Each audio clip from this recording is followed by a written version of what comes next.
kasus pengeroyokan yang di Amarasi itu ada 2 TKP. Kenapa saya katakan 2 TKP? Awalnya di sekitar pukul 23.30 itu juga ada terjadi penganiayaan yang dilakukan oleh kelompok tuan rumah. Dan pada saat itu pukul 00 sudah dilakukan perdamaian oleh kepala desa, Babin Kaptipmas, termasuk Babinsa yang ada di sana. Tetapi dari kelompok seberang mendatangkan sekelompok rekan-rekannya yang berjumlah hampir kurang lebih 26 orang dengan mengendarai 2 pickup dan berbagai senjata tajam, yaitu busur, panah, sajam kuning, parang, dan sebagian.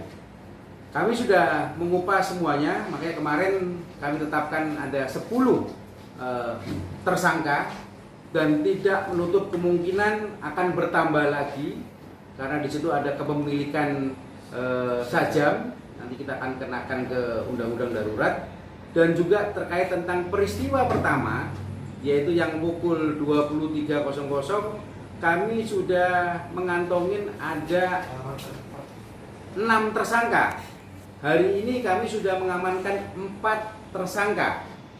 Salah satunya adalah korban yang kena tikam. Itu juga pelaku di kejadian pertama. Jadi saya sebagai Kapolres, saya tidak akan melihat suku, ras, ataupun agama. Jadi barang siapa, perorangan maupun kelompok yang akan sengaja membikinkan keonaran di wilayah hukum Kabupaten Kupang, saya sebagai Kapolres akan saya tindak secara tegas sesuai dengan undang-undang yang berlaku, sesuai dengan prosedur, dan akan saya lakukan secara humanis. Percayakan dengan kami terkait tentang kasus di Amarasi. Jadi 2 kelompok tersebut akan kami proses sesuai dengan undang-undang yang berlaku. Saat ini, tadi saya dapat laporan dari Kasat Reskrim, kejadian pertama ada 6 pelaku, kami sudah bisa amankan 4, dan setelah nanti besok upacara HUT Dirgayu Polri yang 76, saya akan melakukan ekspos.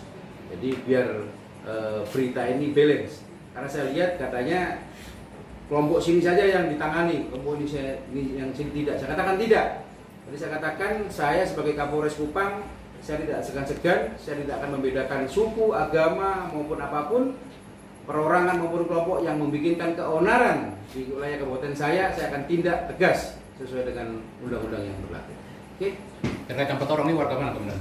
Tentang kasus 170 dan penganiayaannya 351, setelah itu baru kita akan uraikan middle leader atau otak daripada pelaku penyerangan tersebut. Memang saya sebagai Kapolres Kupang menyesalkan terkait tentang perbuatan penyerangan tersebut. Padahal di pukul 00 itu sudah ada pemufakatan damai yang dilakukan oleh kepala desa. Makanya perbuatan itu dihentikan. Dan saya sudah berkoordinasi dengan Bapak Bupati.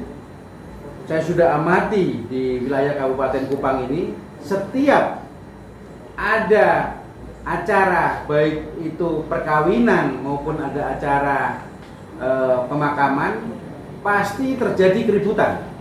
Tadi saya berkoordinasi dengan Pak Bupati, saya segera dengan Pak Bupati akan menertibkan atau memberikan suatu imbauan atau maklumat bahwa segala bentuk keramaian, baik itu pesta dan sebagainya, tidak diperkenankan malam hari. Yaitu kita acarakan atau kita batasin sampai pukul 19.00.